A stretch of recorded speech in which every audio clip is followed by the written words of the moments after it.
இன்றைய தினத்தில் பல்வேறு முக்கிய செய்திகளை விரிவாக பார்க்கவிருக்கிறோம். முதலில் தலைப்புச் செய்திகளை பார்க்கலாம்.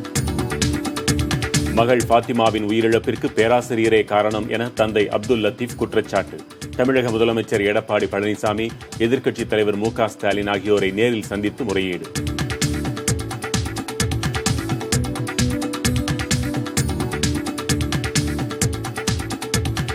மண்டல பூஜைக்காக நாளை திறக்கப்படுகிறது சபரிமலை ஐயப்பன் கோயில். பெண்கள் வந்தால் பாதுகாப்பு தர முடியாது என கேரள தேவசம் போர்டு அமைச்சர் அறிவிப்பு. உள்ளாட்சி தேர்தலை நிறுத்த முயற்சிகள் நடப்பதாக திமுக தலைவர் மு க ஸ்டாலின் குற்றச்சாட்டு. தவறான தகவலை திமுக பரப்புவதாக அமைச்சர் ஜெயக்குமார் பதில். 5 புதிய மாவட்டங்களுக்கு ஆட்சியர்கள் மற்றும் எஸ்பிக்கள் நியமனம். எல்லை வரையறையை தொடர்ந்து தமிழக அரசு உத்தரவு. தமிழக அரசு ஊழியர்களின் பதவி உயர்வுக்கு இடஒதுக்கீடு கிடையாது. தமிழக அரசு கொண்டு வந்த சட்டப்பிரிவு செல்லாது என சென்னை உயர்நீதிமன்றம் உத்தரவு. மகாராஷ்டிரா ஆளுநரை நாளை சந்திக்க சிவசேனா, காங்கிரஸ் உள்ளிட்ட கட்சிகள் முடிவு. ஆட்சி அமைப்பதற்கான பணிகள் தொடங்கிவிட்டதாக தேசியவாத காங்கிரஸ் தலைவர் சரத்பவார் அறிவிப்பு. பெரும் எதிர்பார்ப்புக்கிடையே இலங்கையில் நாளை நடைபெறுகிறது அதிபர் தேர்தல். வாக்குப்பதிவுக்கான ஏற்பாடுகள் தீவிரம். இவை தவிர அமைச்சருக்கும் சட்டமன்ற உறுப்பினருக்கும் வாக்குவாதம். அதிமுக திமுக தொண்டர்கள் மோதல்.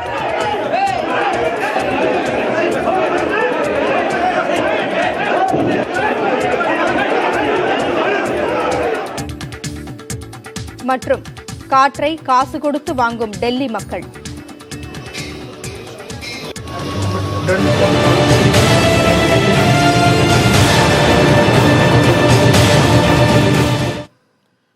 நடந்த நிகழ்வுகளை வைத்து பார்க்கையில் ஃபாத்திமாவின் மரணம் தற்கொலை போன்று தெரியவில்லை என அவரது தந்தை அப்துல் லத்தீப் சந்தேகம் எழுப்பியுள்ளார். சென்னை ஐஐடி விடுதியில் முதுகலை முதலாம் ஆண்டு மாணவி ஃபாத்திமா தற்கொலை செய்து கொண்ட சம்பவம் தமிழகத்தையே அதிர வைத்திருக்கிறது. தற்கொலை தொடர்பாக பல சர்ச்சைகள் எழுந்திருப்பதால் மத்திய குற்றப்பிரிவு விசாரணைக்கு உத்தரவிடப்பட்டுள்ளது. இந்நிலையில் கேரளாவில் இருந்து சென்னை வந்த ஃபாத்திமாவின் தந்தை அப்துல் லத்தீப் டிஜிபி திரிபாதியை சந்தித்து மனு அளித்தார். சுமார் 1 மணி நேர சந்திப்பிற்கு பிறகு வெளியே வந்த அவர் செய்தியாளர்களை சந்தித்தார். ஃபாத்திமாவின் தற்கொலை தொடர்பாக பல்வேறு சந்தேகங்களை எழுப்பிய அப்துல் லத்தீப், பேராசிரியர் சுதர்சன பத்மநாபன் தான் தனது மகளுக்கு நெருக்கடி கொடுத்ததாக குற்றச்சாட்டை முன்வைத்தார். അവർ തയ്യാറാകാതിരുന്ന കാരണം എൻ്റെ മകൾ വീട്ടിൽ എന്തെങ്കിലും ചെറിയ സംഭവങ്ങൾ ഉണ്ടായാൽ പോലും കൃത്യമായി ലെറ്റർ എഴുതി വെക്കും. എൻ്റെ മകൾ ലെറ്റർ എഴുതി വെച്ചിട്ട് തന്നെയാണ് മരിച്ചിട്ടുള്ളത്. പക്ഷേ ആ ലെറ്റർ FIR എവിടെയും രേഖപ്പെടുത്തിയിട്ടില്ല. അതുകൊണ്ട് തന്നെയാണ് ഫോൺ അവൾ ഉപേക്ഷിക്കപ്പെട്ട നിലയിൽ കണ്ടത്. ഒന്നാമതായത്, ഒരു കുട്ടി മരിച്ചു കഴിഞ്ഞാൽ സുദർശനൻ പത്മനാഭൻ മോശക്കാരനാണ് എന്ന് എന്നോട് പറഞ്ഞിട്ടുണ്ട്. അതുമായി ബന്ധപ്പെട്ട ആൾക്കാരെ മുഴുവൻ വെളിച്ചത്ത് കൊണ്ടുവരേണ്ടതുണ്ട്. അതിന്റെ മുഴുവൻ വിവരങ്ങളും ഞാൻ പോലീസിന് കൈമാറിയിട്ടുണ്ട്. അത് പോലീസ് അന്വേഷണത്തിൽ എനിക്ക് തൃപ്തിയില്ല എന്ന് കണ്ടാൽ അപ്പോൾ നിങ്ങളെ കൃത്യമായി എല്ലാവരെയും വിളിച്ചു പറയുന്നതായിരിക്കും. டிஜிபி உடனான சந்திப்பிற்கு பிறகு பசுமை வழிச்சாலையில் உள்ள முதல்வர் இல்லத்திற்கு சென்ற அவர் முதலமைச்சர் எடப்பாடி பழனிசாமியை நேரில் சந்தித்தார்.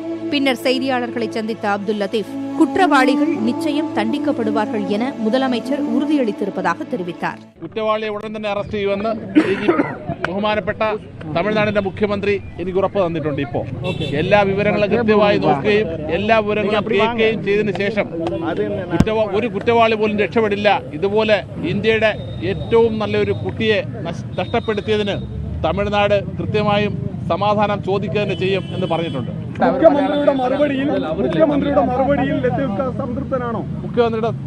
മുഖ്യമന്ത്രിയുടെ മറുപടിയിൽ ഞാൻ പൂർണ്ണ സംതൃപ്തനാണിപ്പോ. ஃபாத்திமாவை இழந்து வேதனையில் தவிக்கும் அப்துல் லத்தீப், தனது மகளின் மரணத்திற்கு நீதி கிடைக்க தமிழக அரசு நடவடிக்கை எடுக்கும் என்ற நம்பிக்கையில் சட்ட போராட்டத்தையும் முன்னெடுத்துள்ளார். சென்னை ஐஐடியில் மாணவி ஃபாத்திமா தற்கொலை செய்து கொண்டது தொடர்பாக 3 பேராசிரியர்களிடம் மத்திய குற்றப்பிரிவு காவல்துறையினர் விசாரணை நடத்தினர். இதனிடையே தொடர்புடைய பேராசிரியர்கள் மீது நடவடிக்கை எடுக்க வலியுறுத்தி போராட்டம் நடைபெற்றது. கேரளாவைச் சேர்ந்த மாணவி ஃபாத்திமா லத்தீப் கடந்த 8ஆம் தேதி ஐஐடி விடுதியில் தூக்கிட்டு தற்கொலை செய்து கொண்டார்.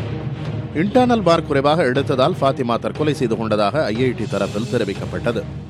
ஆனால் ஃபாத்திமாவின் உயிரிழப்பில் சந்தேகம் இருப்பதாக அவரது பெற்றோர் கூறியுள்ளனர்.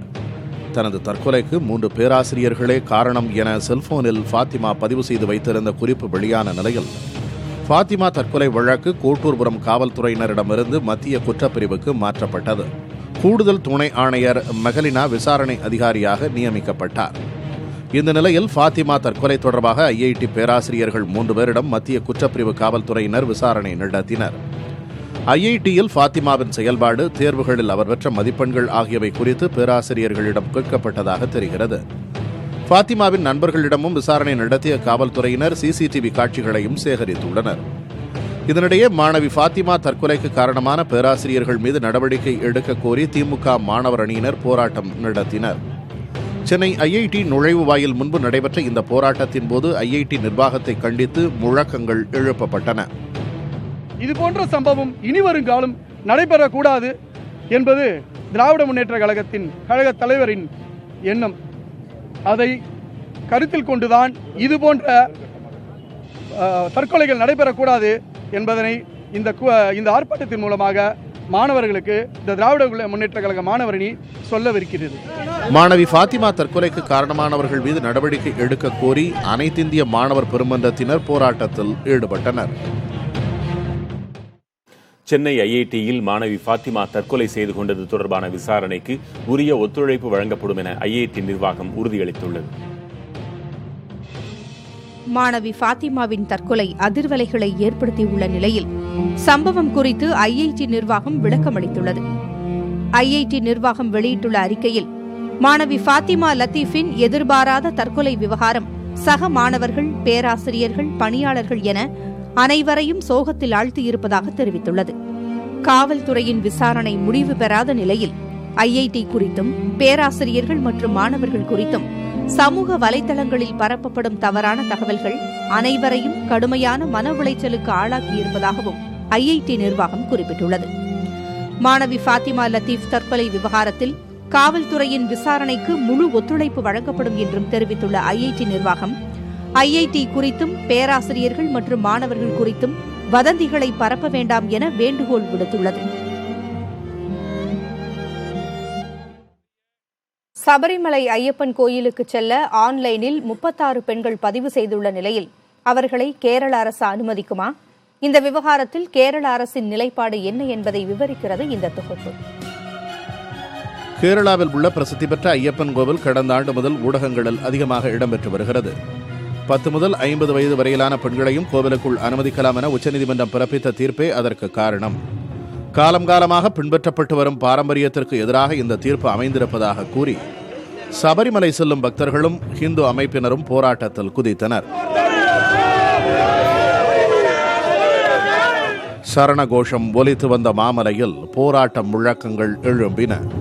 உச்சநீதிமன்றத்தின் இந்த தீர்ப்பை எதிர்த்து தாக்கல் செய்யப்பட்ட சீராய்வு மனு மீதான தீர்ப்பு அனைவரது கவனத்தையும் ஈர்த்த நிலையில் 7 நீதிபதிகள் கொண்ட அமர்வுக்கு இவ்வழக்கு மாற்றப்பட்டிருக்கிறது.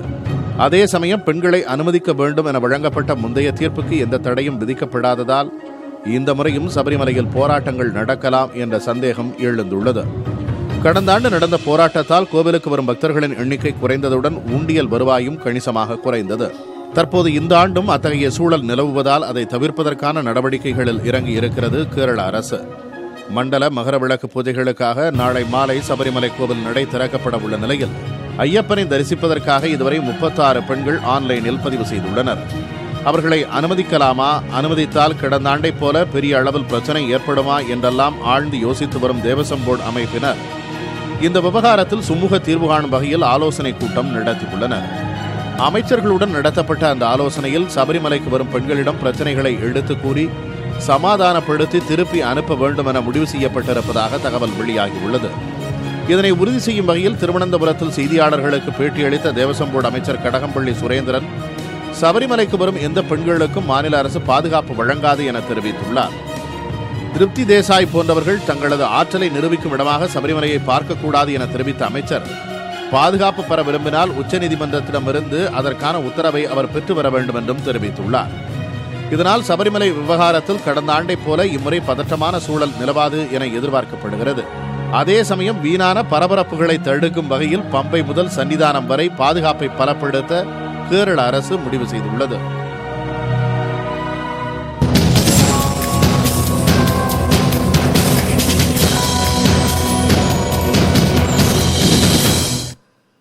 உள்ளாட்சி தேர்தலை நிறுத்த முயற்சி நடப்பதாக அதிமுக, திமுக என இரு கட்சிகளுமே ஒருவருக்கொருவர் குற்றம் சாட்டி வருகின்றன.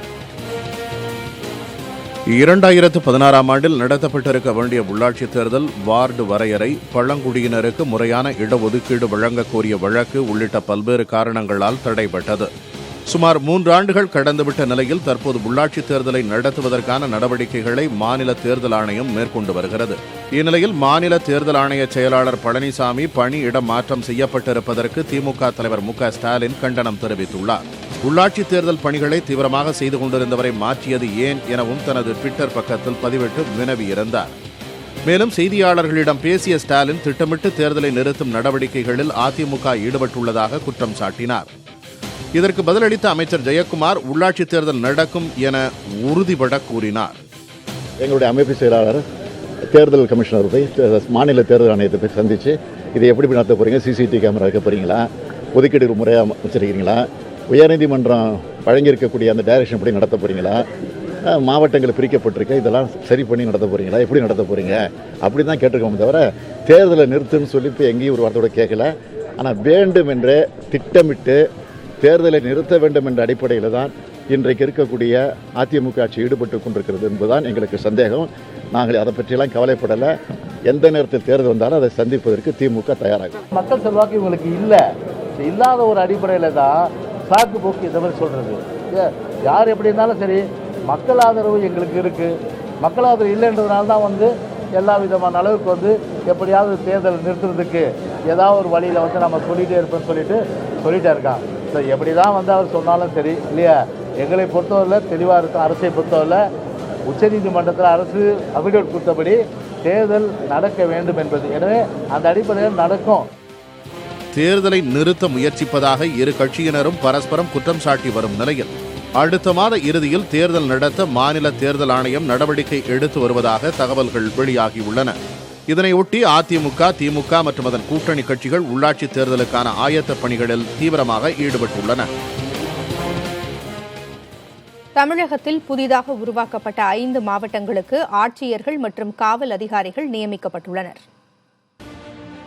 வேலூர், நெல்லை, காஞ்சிபுரம், விழுப்புரம் ஆகிய மாவட்டங்களை பிரித்து புதிய 5 மாவட்டங்கள் உருவாக்கப்பட்டுள்ளன. 5 புதிய மாவட்டங்களின் எல்லை வரையறை குறித்த அரசாணையை தமிழக அரசு அண்மையில் வெளியிட்ட நிலையில் 5 மாவட்டங்களுக்கும் மாவட்ட ஆட்சியர்கள் மற்றும் காவல் கண்காணிப்பாளர்கள் நியமிக்கப்பட்டுள்ளனர். அதன்படி நெல்லை மாவட்டத்தை பிரித்து உருவாக்கப்பட்ட தென்காசி மாவட்ட ஆட்சியராக ஜி.கே. அருண்சுந்தர் தயாளனும், வேலூர் மாவட்டத்தை பிரித்து உருவாக்கப்பட்ட திருப்பத்தூர் ஆட்சியராக சிவன் அருளும், ராணிப்பேட்டை ஆட்சியராக திவ்யதர்ஷினியும் நியமனம் செய்யப்பட்டுள்ளனர். காஞ்சிபுரம் மாவட்டத்திலிருந்து பிரித்து உருவாக்கப்பட்ட செங்கல்பட்டு ஆட்சியராக ஏ. ஜான் லூயிஸ், விழுப்புரம் மாவட்டத்திலிருந்து பிரித்து உருவாக்கப்பட்ட கள்ளக்குறிச்சி மாவட்ட ஆட்சியராக கிரண் குராலா ஆகியோர் நியமனம் செய்யப்பட்டுள்ளனர். சென்னை திருவல்லிக்கேணியின் துணை ஆணையராக உள்ள சுகுணா சிங் தென்காசி மாவட்ட காவல் கண்காணிப்பாளராக நியமிக்கப்பட்டுள்ளார். சென்னையில் பொருளாதார குற்றப்பிரிவு கண்காணிப்பாளராக உள்ள விஜயகுமார் திருப்பத்தூர் மாவட்ட காவல் கண்காணிப்பாளராக பணியிட மாற்றம் செய்யப்பட்டுள்ளார். திருச்சி குற்றப்பிரிவு மற்றும் போக்குவரத்து துணை ஆணையராக உள்ள மயில்வாகனன் ராணிப்பேட்டை மாவட்ட காவல் கண்காணிப்பாளராக நியமனம் செய்யப்பட்டுள்ளார். காஞ்சிபுரம் மாவட்ட காவல் கண்காணிப்பாளராக உள்ள கண்ணன் செங்கல்பட்டு மாவட்டத்திற்கு பணியிட மாற்றம் செய்யப்பட்டுள்ளார். IPS அதிகாரி ஜெயச்சந்திரன் கள்ளக்குறிச்சி மாவட்ட காவல் கண்காணிப்பாளராக பணியமர்த்தப்பட்டுள்ளார்.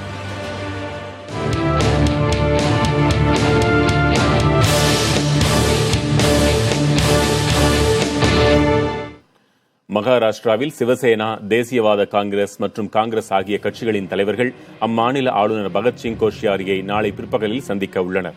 மகாராஷ்டிராவில் விவசாயிகளின் பிரச்சினைகள் குறித்து விவாதிப்பதற்காக சிவசேனா, தேசியவாத காங்கிரஸ் மற்றும் காங்கிரஸ் கட்சிகளின் தலைவர்களை நாளை பிற்பகல் 3:30 மணிக்கு சந்திக்க ஆளுநர் நேரம் ஒதுக்கியிருப்பதாக தேசியவாத காங்கிரஸ் கட்சியின் நவாப் மாலிக் கூறினார்.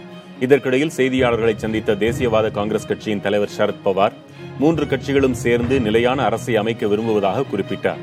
அரசு 5 ஆண்டுகளை நிறைவு செய்யும் என்றும் இடையில் தேர்தல் வர வாய்ப்பில்லை என்றும் அவர் தெரிவித்தார்.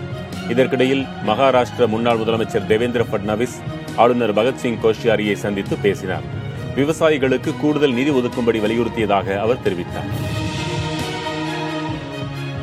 மகாராஷ்டிரா மாநிலத்தில் நீண்ட இழுபறிக்கு பிறகு புதிய ஆட்சி அமையவுள்ளது. சிவசேனாவுடன் இணைந்து கூட்டணி ஆட்சி அமைக்க தேசியவாத காங்கிரசும் ஒப்புக்கொண்டுள்ளன. எதிரும் புதிருமாக போட்டியிட்ட இந்த கட்சிகள் தற்போது கைகோத்துள்ள நிலையில் இதன் பின்னணி குறித்து பார்க்கலாம். மகாராஷ்டிராவில் சுழற்சி முறையில் தங்களுக்கு முதல்வர் பதவி வழங்க முடியாது என பாரதிய ஜனதா கூறியவுடன் அடுத்த கட்ட நகர்வுகளை அதிரடியாக தொடங்கிவிட்டது சிவசேனா.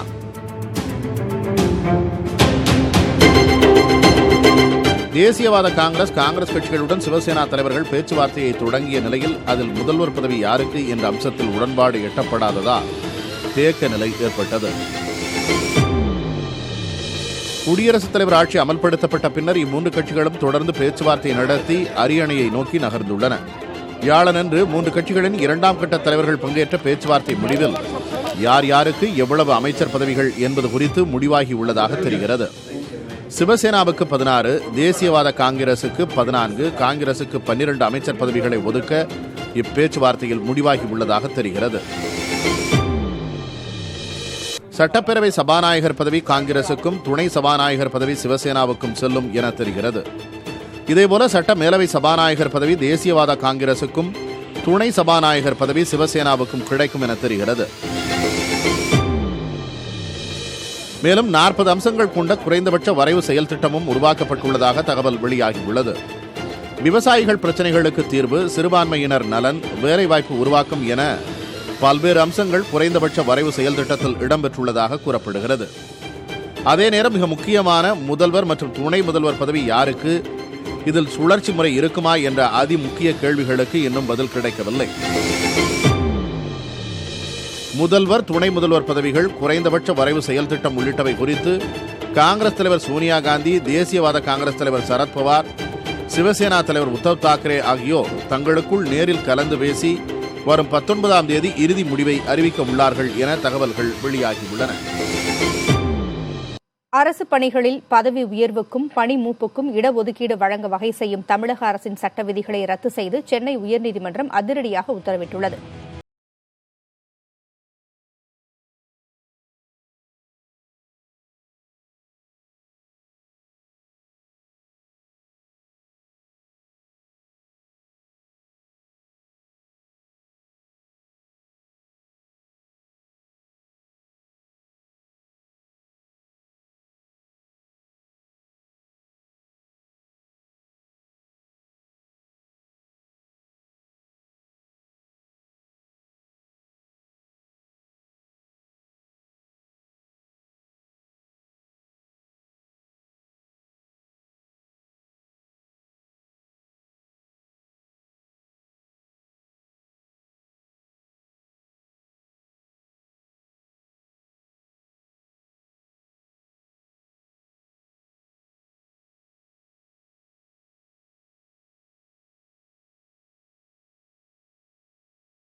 நடைபெற்ற முதலமைச்சரின் குறைதீர்வு மனுக்கள் பெறும் கூட்டத்தில் வணிக வரித்துறை அமைச்சருக்கும் திமுக சட்டமன்ற உறுப்பினருக்கும் இடையே கடும் வாக்குவாதம் ஏற்பட்டது.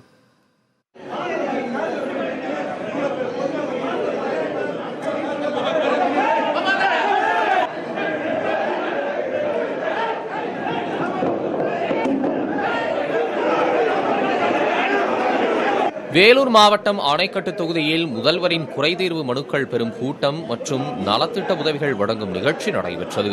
இந்நிகழ்ச்சியில் வணிக வரித்துறை அமைச்சர் KC வீரமணி, அணைக்கட்டு சட்டமன்ற உறுப்பினரான திமுகவைச் சேர்ந்த நந்தகுமார், மாவட்ட ஆட்சியர் சண்முகசுந்தரம் உள்ளிட்டோர் கலந்து கொண்டனர். நிகழ்ச்சியில் பேசிய திமுக MLA நந்தகுமார், தனது தொகுதியில் பெறப்பட்ட மனுக்கள் மீது நடவடிக்கை எடுக்க அதிகாரிகள் அலட்சியம் காட்டுவதாகவும், கணவரை இழந்த அம்பிகா என்ற பெண்ணுக்கு ஓய்வூதியம் வழங்கப்படவில்லை என்றும் குற்றம் சாட்டினார்.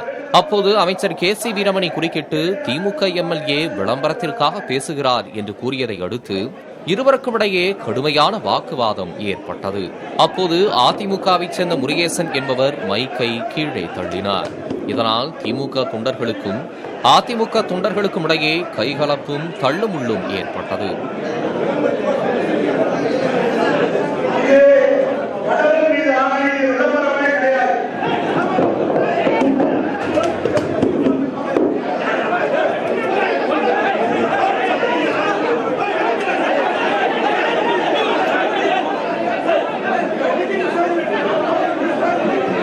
அதனைத் தொடர்ந்து புதிய தலைமுறையிடம் தொலைபேசி வாயிலாக பேசிய திமுக எம்எல்ஏ நந்தகுமார் மற்றும் அமைச்சர் KC வீரமணி ஆகிய இருவரும் பரஸ்பரம் குற்றம் சாட்டிக் கொண்டனர். உள்நோக்கத்தோடு வர வேண்டிய அவசியம் எங்களுக்கு கிடையாது. திராவிட முன்னேற்ற கழகத்தைச் சேர்ந்த சட்டமன்ற உறுப்பினர்களுக்கு இது மாதிரி உள்நோக்கம் கொண்டு வர வேண்டியது. நான் கேட்கிறேன், நான் கொடுத்த மனுக்கள்ல 700 சில்லறையில 110 பேர் தரீங்க, மீதி பரிசீலனை என்று சொன்னார்கள். அதை பரிசீலனை செய்து தாருங்கள் என்று சொன்னேன். ஜமாபந்தி என்று 4 மாதத்துக்கு முன்பாக நடந்த நிகழ்வுல ஒரு விதவை பெண் 2 பிள்ளைகளுக்கு தாயான அந்த விதவை பெண் அவங்க கணவர் இறந்து விட்டாரு. அந்த அம்மாவுக்கு பணம் கொடுக்கல. நான் அந்த அம்மாவுக்கு பணம் கொடுங்கன்னு சொன்னேன். 25,000 ரூபாய் தருவதற்காக ஒரு ஆர்டரை தந்தார்கள். ஆனா 4 மாத காலமாக அந்த அம்மாவுக்கு பணம் தரல. அமைச்சர் சொன்னார், எல்லா இடத்துலயுமே கலாட்டா பண்றாங்க. நான் கேட்கின்றேன், மக்களுக்காக கேட்கக்கூடிய ஒரு சட்டமன்ற ஒரு கோரிக்கை வைத்தால் அது கலாட்டாவா? மாண்புமிகு அமைச்சர் அவர் சொல்வது நியாயமா? இவர் சொல்றது கூட நியாயமா கூட இருக்கட்டுங்க. இவங்க அதிகாரிங்க யாரோ ஒரு பகுதியில் எங்கேயோ ஒரு மிஸ்டேக் ஆகி போச்சுன்னா கூட அவ்வளவு நேரம் இருந்தோம். ஆனா அவர் ஒரு விளம்பரத்துக்காக பேசுறாருன்றது புரியுதுங்களா? இப்போ அவர் பேசுறது விளம்பரத்துக்கா இல்லையா? கூட பக்கத்திலே இருந்தோம், எங்கிட்டே சொல்லிருக்கோம், நல்லா எங்கிட்ட பேசினுக்கிறவரு நல்லாவே பேசின உட்கார்ந்துருக்காங்க. பக்கத்துல கலெக்டர் பக்கத்துல இருக்காரு. நானும் எப்படின்னா இருக்கிறீங்க, ரொம்ப நாள் ஆச்சு பார்த்து அப்படின்னு சொல்லிட்டு நானும் வந்த உடனே அவர் நல்லா விசாரிக்கிறேன். இவ்வளவும் நடக்குது. அப்ப சொல்லலை இதெல்லாம். அப்ப அவர் பேச ஆரம்பிக்கும் போது ஒருத்தர் கூப்பிட்டார், அந்த மாதிரி கூப்பிட்டு இந்த மாதிரி உங்களுக்கு கிடைக்கல அப்படின்னு சொல்லி குற்றம் சொல்றது ஒரு அமைச்சர் முன்னிலையில, ஒரு ஆட்சித்தலைவர் முன்னிலையில ஒரு நல்ல ஒரு சுமூகமா போயிருக்கக்கூடிய ஒரு விழா. அதுல இது ஒரு விளம்பரத்துக்கோசம் பண்றதா இல்லையா? அரசை கேவலப்படுத்துற மாதிரி, அரசை கொச்சப்படுத்துற மாதிரி பேசுறதா இல்லைங்களா இது? முதல்வரின் குறைதீர்வு மனுக்கள் பெறும் கூட்டம் நடைபெற்ற மேடையிலேயே கைகலப்பு ஏற்பட்டதால் காவல்துறையினர் இருதரப்பினரையும் சமாதானப்படுத்தி அனுப்பி வைத்தனர். அதனைத் தொடர்ந்து 2 கட்சி பிரதிநிதிகளும் மோதிக்கொள்ளும் சூழல் உருவானதால் பாதுகாப்புக்காக காவல்துறையினர் குவிக்கப்பட்டனர்.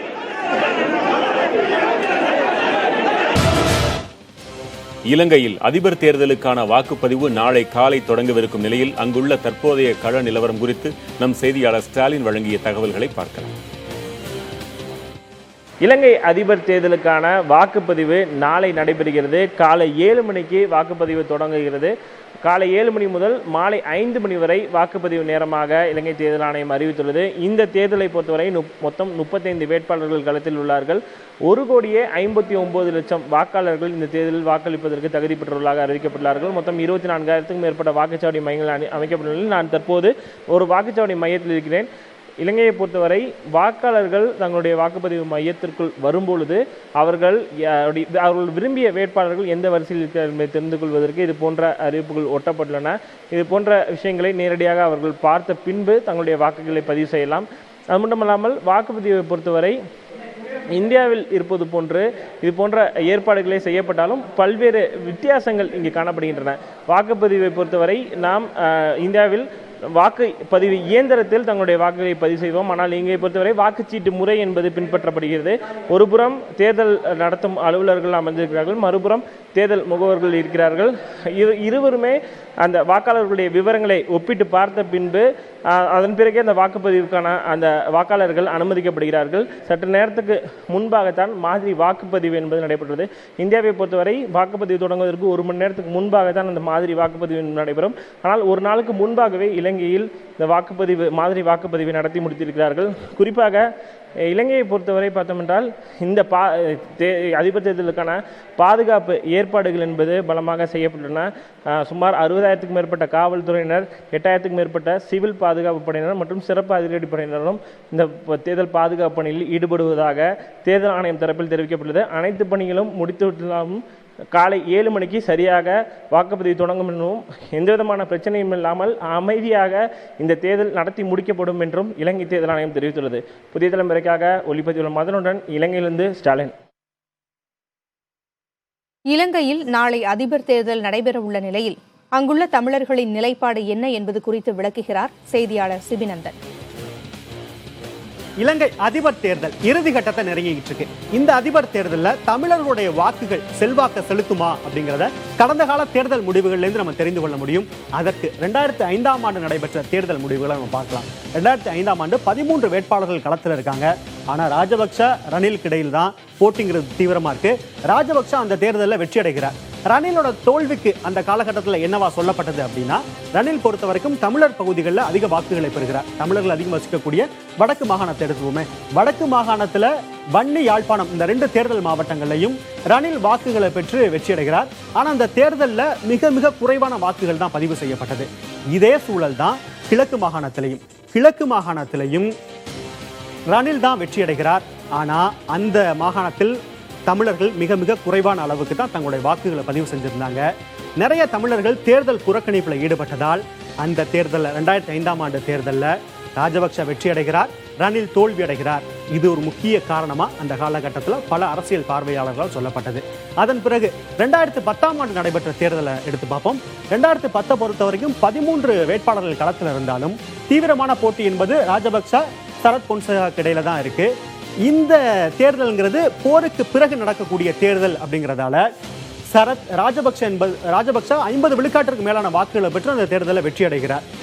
ஆனால் அந்த தேர்தலில் வடக்கு மாகாணத்தை பொறுத்த வரைக்கும் சரத்துக்கு தான் அதிகமான தமிழ் மக்களுடைய வாக்குகள் போய் சேருது.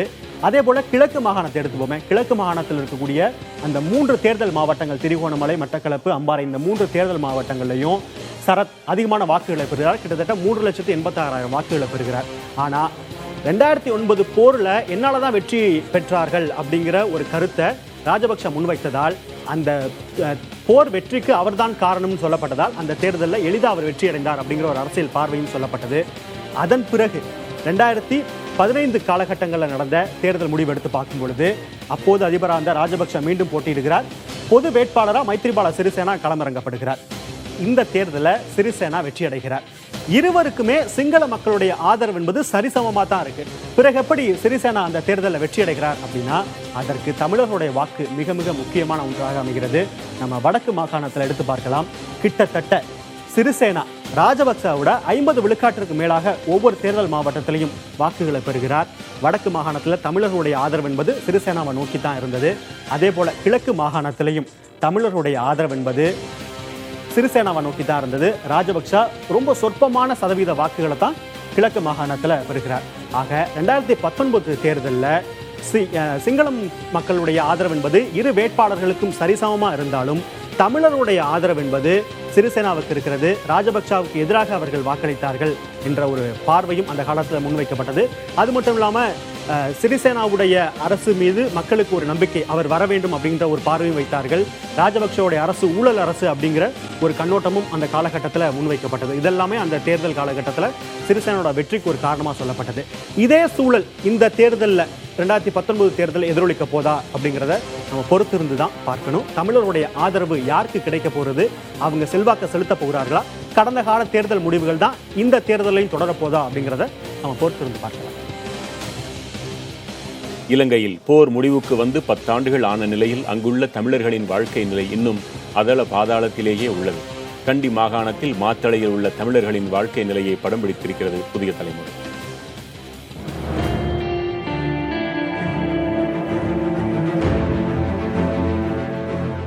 இலங்கையில் உள்ள கண்டி மாகாணத்தின் மாத்தளை பகுதியில் உள்ள தேயிலை தோட்ட தொழிலை நம்பித்தான் 1000க்கும் மேற்பட்ட தமிழ் குடும்பங்கள் பிழைப்பு நடத்துகின்றன. ஒரு நாளைக்கு 700 ரூபாய் ஊதியம் பெறும் அவர்களது உழைப்பை தேயிலை தோட்டமும் அவர்களின் இரத்தத்தை அங்குள்ள அட்டைப்பூச்சிகளும் உறிஞ்சி விடுகின்றன. அட்டை சரியான அட்டை, ஒரு நாளைக்கு அட்டை குடிக்குது, ரத்தம் சொல்லி வேலை இல்லைங்க. ஒரு போத்தலுக்கு மேற்கொண்டு தான் குடிக்குது எங்கள்கிட்ட அட்டை ரத்தம். தள்ளாத வயதிலும் தேயிலை மூட்டையை சுமந்து செல்லும் சீதா பாட்டியின் இந்த உழைப்பு ஒட்டுமொத்த தமிழர்களின் உழைப்புக்கும் உதாரணமாக உள்ளது. 700 தான் சம்பளம். நாங்கள் அட்டையில் கடித்து ரத்தம் சிந்தி நாங்கள் வேலை செய்கிறோம். எங்களுக்கு சம்பளம் பத்தாது. 4 மணி வேலை தான். 4 மணிக்கு வேலை விடுவாங்க, 5:30 மணி ஆகிடும் போக. ஒரு நாளைக்கு 30 கிலோ தேயிலை பறித்தால்தான் 700 ரூபாய் ஊதியம் கிடைக்கும். 700 ரூபாய் என்பது இந்தியாவில் வேண்டுமானால் பெரிய தொகையாக இருக்கலாம். ஆனால் இலங்கையில் அவ்வாறு இல்லை என மனம் வெதும்புகின்றனர் தேயிலை தோட்ட தமிழ் தொழிலாளர்கள். எனக்கு கேட்டால் பிள்ளைகளை நாங்கள் படிக்க வைக்கணும். இந்த 700 ரூபா எங்களுக்கு பத்தாது. 700 2 நான் வேலை செஞ்சால் தான் ஒரு சப்பாத்து வாங்க இயலும். ஒரு சப்பாத்து வந்து 1100 ரூபா சப்பாத்து. நாங்கள் நோம்பல் சப்பாத்து அதுவும் வாங்கையில் 1100 சொல்கிறாங்க. இப்போ 2-3 பேர்த்துக்கு வாங்க போக்கில் எங்களுக்கு 3000 வேணும், 4000 வேணும் எங்களுக்கு சப்பாத்துக்கு. நாங்கள் 5 பேர் இருக்கிறோம், படிக்க இயலாது. பிள்ளைகள் சொல்லுதுங்க எங்களுக்கு உட்காந்து எழுத மழை வந்தால் எதாவது ஒழுகும். இப்படி செவர் இருக்கையில் இப்படி பெரிய மழை வந்துச்சுன்னு சொன்னால் எங்களுக்கு பயம். தேயிலை தோட்டத்தில் வேலை செய்யும் தமிழர்களின் வீடுகளோ எப்போது வேண்டுமானாலும் இடிந்து விழும் நிலையிலேயே உள்ளது. மலைப்பகுதியில் அமைந்துள்ள இந்த வீடுகளில் குழந்தைகளுடன் அச்சத்திலேயே தங்குவதாக அவர்கள் கூறுகிறார்கள்.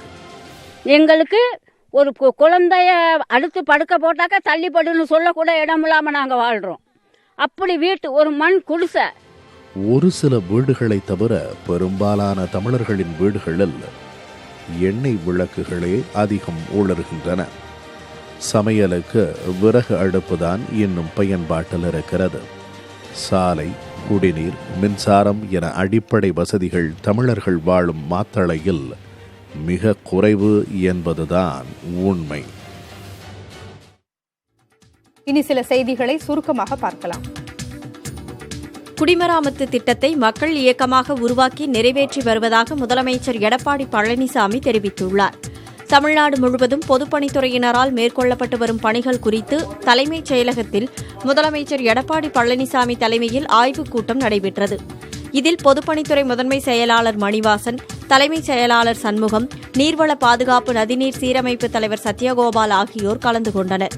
இந்த ஆய்வுக் கூட்டத்தில் நீர் மேலாண்மை குறித்து அதிகாரிகளுடன் முதலமைச்சர் பழனிசாமி ஆலோசனை நடத்தினார். தொடர்ந்து பேசிய முதலமைச்சர் விதி எண் 110 கீழ் அறிவிக்கப்பட்ட திட்டங்கள் நிறைவேற்றப்பட்டு வருவதாக தெரிவித்தார். மேலும் கனவு திட்டமான அத்திக்கடவு அவிநாசி திட்டம் செயல் வடிவம் பெற்றுள்ளதாகவும் முதலமைச்சர் தெரிவித்தார். அத்திக்கடவு அவிநாசி திட்டம் அம்மா இருக்கின்ற காலகட்டத்திலே அது கனவு திட்டமாக அந்த பகுதி மக்கள் எண்ணியிருந்த அந்த கனவு திட்டத்தை அம்மா மறைந்த பிறகு அம்மாவுடைய அரசு தொடர்ந்து செயல்படுத்துவதற்காக அறிவிக்கப்பட்டு அந்த திட்டம் இப்பொழுது செயல்படும் கிடைத்திருக்கு என்பதை நேரத்தை தெரிவித்து வருகிறேன். அரசுமுறை பயணமாக அமெரிக்கா சென்றுள்ள துணை முதலமைச்சர் ஓ பன்னீர்செல்வத்திற்கு தனிச்சிறப்பு மிக்க பொதுச் சேவையாற்றும் சாதனையாளர் என்ற விருது வழங்கப்பட்டது. வாஷிங்டனில் இந்திய அமெரிக்க சிறு குறு நடுத்தர தொழில் அமைப்பு நிர்வாகிகளை சந்தித்த ஓ பன்னீர்செல்வம் தமிழ்நாட்டிற்கு தொழில் முதலீடுகளை பெறுவது குறித்து விரிவாக ஆலோசித்தார். இந்நிகழ்வின் போது தேனி மக்களவை உறுப்பினர் ரவீந்திரநாத் குமார், தமிழ்நாடு நிதித்துறை முதன்மை செயலாளர் கிருஷ்ணன், இந்திய அமெரிக்க சிறு குறு நடுத்தர தொழில் அமைப்பின் முக்கிய நிர்வாகிகள் உடனிருந்தனர்.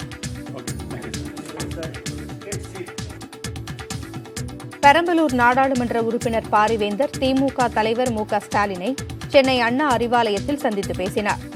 எஸ்ஆர்எம் பல்கலைக்கழகம் சார்பில் கடந்த 2012ஆம் ஆண்டு முதல் சிறந்த தமிழறிஞர்களுக்கு பல்வேறு தலைப்புகளில் தமிழ் பேராயம் விருதுகள் வழங்கப்பட்டு வருகின்றன. இந்நிலையில் வரும் ஆண்டு முதல் மறைந்த திமுக தலைவர் கருணாநிதி பெயரிலும் விருது வழங்கப்படும் என்பதை ஸ்டாலினிடம் பாரிவேந்தர் தெரிவித்தார்.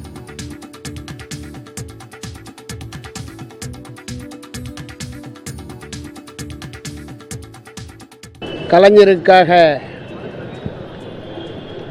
தளபதி கட்சியின் தலைவர் அவர்கள் மணிமண்டபம் கட்டுகிறார்.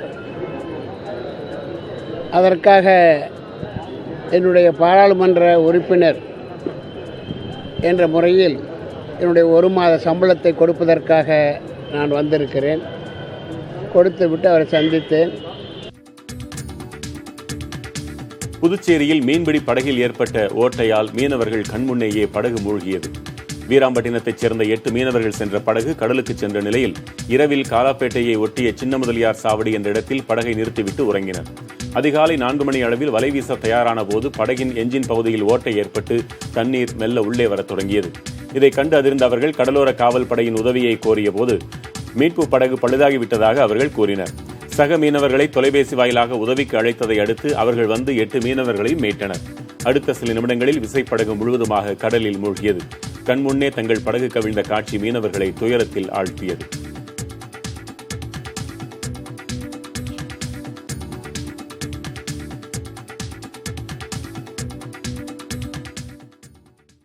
தலைநகரான டெல்லியில் வசிக்கும் மக்கள் சுத்தமான காற்றை விலை கொடுத்து வாங்க வேண்டிய நிலைக்கு தள்ளப்பட்டுள்ளனர்.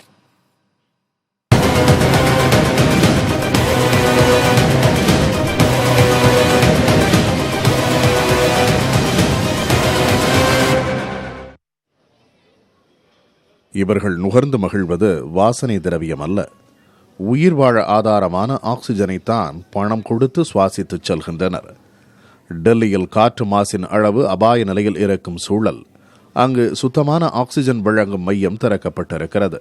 ஆக்சிபியூர் என்ற பெயரில் திறக்கப்பட்டுள்ள இந்த மையத்திற்கு செல்வோருக்கு குழாய் வழியே சுவாசிக்க பிராணவாயு விற்கப்படுகிறது. 15 நிமிடத்திற்கு சுத்தமான காற்றை சுவாசிக்க 299 ரூபாயிலிருந்து 499 ரூபாய் வரை கட்டணம் வசூலிக்கப்படுகிறது. इससे जो है जो आजकल दिल्ली में इतना ज़्यादा पोल्यूशन फैल रहा है तो उसमें काफ़ी लोगों को मदद मिल सकती है इससे कि साथ साथ ऑक्सीजन भी लें, इनहेल भी करें, लेकिन उसमें आपको फ्रेगनेंस भी साथ साथ मिलेगी. ஆரஞ்சு, எலுமிச்சை, யூக்கலிப்டஸ் என விதவிதமான நறுமணங்களில் ஆக்சிஜன் கிடைக்கிறது. குழாய் மூலம் மட்டுமின்றி கேன்களில் அடைக்கப்பட்டு ஸ்ப்ரேவாகவும் ஆக்சிஜன் விற்கப்படுகிறது. जो मौसम के अकॉर्डिंग जो पॉल्यूशन भी बहुत ज़्यादा हो रहा है और उसके लिए लैवेंडर ज़्यादा प्रेफर कर रहे हैं कस्टमर और यूकलिप्टस ज़्यादा वो प्रेफर कर रहे हैं क्योंकि यूकलिप्टस काफ़ी हेल्प करता है कस्टमर्स को, लेकिन डोज ब्लॉकेज वगैरह होता है जिनका, उसमें बहुत ज़्यादा हेल्प करता है, साइनसिस होता है. वही காசு இருந்தால் மட்டுமே சுத்தமான காற்றை சுவாசிக்க முடியும் என்ற பேராபத்து நம்மை நோக்கி வந்து கொண்டிருப்பதன் எச்சரிக்கை மணியே தற்போதைய டெல்லி. அதனை உணர்ந்து இயற்கையை புரிந்து வாழத் தொடங்காவிட்டால் தண்ணீரைப் போல வீடுதோறும் ஆக்சிஜனை விலை கொடுத்து வாங்கும் சூழல் ஏற்பட்டால் வியப்பதற்கில்லை. ஐஎன்எக்ஸ் மீடியா வழக்கில் முன்னாள் நிதியமைச்சர் ப. சிதம்பரத்திற்கு டெல்லி உயர்நீதிமன்றம் ஜாமீன் மறுத்துள்ளது. ஐஎன்எக்ஸ் வழக்கில் கடந்த ஆகஸ்ட் 21ஆம் தேதி கைது செய்யப்பட்ட ப. சிதம்பரம் செப்டம்பர் 5ஆம் தேதி முதல் திகார் சிறையில் இருந்து வருகிறார். ஐஎன்எக்ஸ் மீடியா வழக்கில் சிதம்பரம் மீது சிபிஐ மற்றும் அமலாக்கத்துறை ஆகிய இரு அமைப்புகளும் வழக்கு பதிவு செய்துள்ளன. இதில் சிபிஐ பதிவு செய்த வழக்கில் சிதம்பரம் ஏற்கனவே கைது செய்யப்பட்டு பின்னர் ஜாமீன் பெற்றார். எனினும் அமலாக்கத்துறை பதிவு செய்த வழக்கால் அவர் தொடர்ந்து சிறையில் இருந்து வருகிறார். உடல்நிலையை கருதி ஜாமீன் வழங்குமாறு சிதம்பரம் தரப்பில் தாக்கல் செய்யப்பட்ட மனுவை விசாரித்த டெல்லி உயர்நீதிமன்றம் சிதம்பரத்தின் மீதான குற்றச்சாட்டுகளின் தீவிரத்தன்மையை கருதி ஜாமீன் மறுக்கப்படுவதாக தெரிவித்துள்ளது. சிதம்பரத்திற்கு ஜாமீன் வழங்கப்பட்டால் அது பொதுமக்களுக்கு வழங்கப்படும் தவறான செய்தியாக இருக்கும் என்று நீதிபதி சுரேஷ் காய் தெரிவித்தார். ஜாமீன் நிராகரிக்கப்பட்டுள்ள நிலையில் உச்ச நீதிமன்றத்தில் மனு தாக்கல் செய்ய ப. சிதம்பரம் திட்டமிட்டுள்ளார்.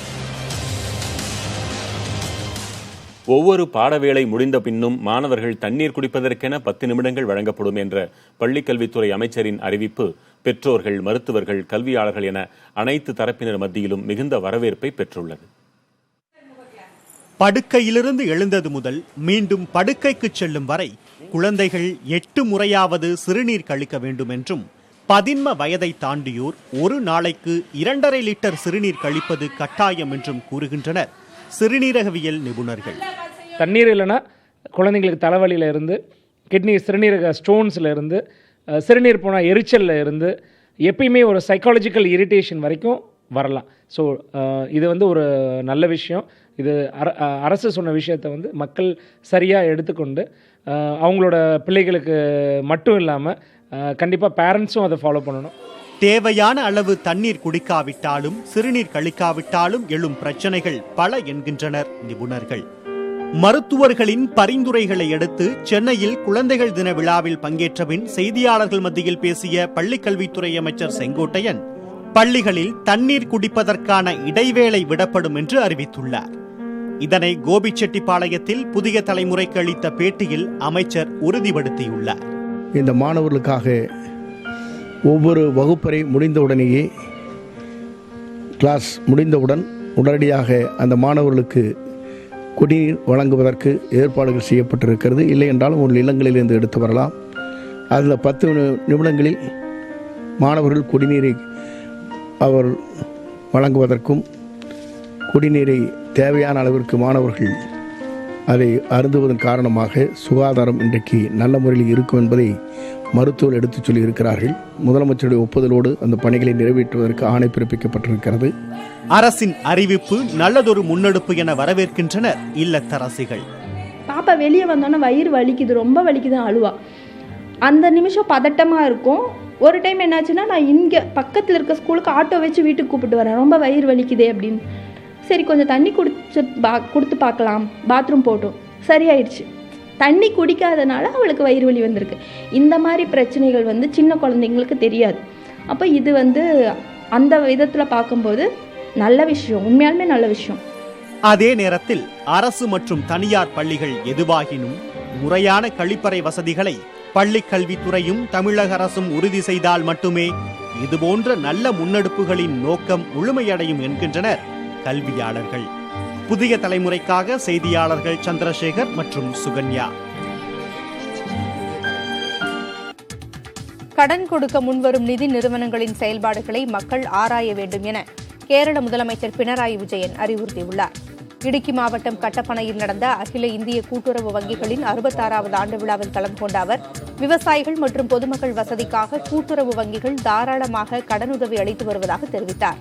அதே சமயம் தாமாக முன்வந்து கடன் வழங்கும் இதர நிதி நிறுவனங்களின் பின்னணி என்ன, அவற்றின் கடந்த கால செயல்பாடுகள் என்ன என்பது பற்றி பொதுமக்கள் ஆராய வேண்டும் என்றும் கேட்டுக் கொண்டார்.